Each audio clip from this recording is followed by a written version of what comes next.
வணக்கம். இன்றைய தினம் 19 மார்ச் 2024. டைம் வந்து கரெக்டாக 9:15 ஆகுது. இப்போதான் மார்க்கெட் வந்து ஓப்பன் ஆயிருக்கு.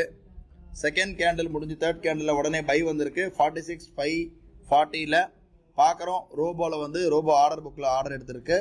இப்போ அலைஸ் ப்ளூடைய ஆர்டர் புக்கு காட்டுறேன். அலைஸ் ப்ளூ ஆர்டர் புக்கில் பார்ப்போம். அலைஸ் ப்ளூ ஆர்டர் புக்கில் பார்க்கலாம்.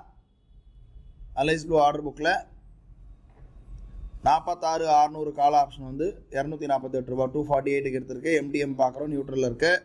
இப்போ ஒன்ஸ் இது ஸ்டாப் லாஸ் ஹிட் ஆகிட்டு நெக்ஸ்ட் எடுக்கும்போது 2 லாட்டாக எடுக்கும். எப்படி இருந்தாலும் நமக்கு மேக்ஸிமம் லாஸ் ஃபிக்ஸ் பண்ணியிருக்கோம். அது வந்துச்சுன்னா அதுக்கப்புறமா ட்ரேட் நடக்காது. பார்க்குறோம். புட்டு சைடு வந்து 2 லாட் எடுத்திருக்கு. அதாவது முதல்ல பை வந்திருக்கு, ஸ்டாப் லாஸ் ஹிட் ஆச்சு. ரெண்டாவது தடவை பை வந்து அது ஸ்டாப் லாஸ் ஹிட் ஆயிருக்கு, அது 2 லாட் எடுத்திருக்கு.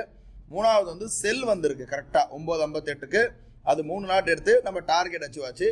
அச்சீவ் ஆன உடனே ரோபோ வந்து ஆட்டோமேட்டிக்காக இன்ஆக்டிவ் ஆகிடும். இப்போ 2150 ரூபா கிட்ட நமக்கு இப்போ இன்னைக்கு லாபம் வந்திருக்கு. இன்னைக்கு ட்ரேடு முடிஞ்சுது. எல்லாமே பார்க்குறோம் டோட்டலாக. இதோட நாளை வந்து ஒரு புது ட்ரேடில் சந்திக்கலாம். எம்டிஎம் வந்து இன்னைக்கு 2200 ரூபா கிட்ட இருக்கு.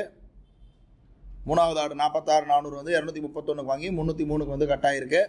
ஓவரால் எம்டிஎம் வந்து 2150 ரூபா கிட்ட இருக்கு. நாளை வந்து ஒரு புது ட்ரேடில் சந்திக்கலாம். நன்றி.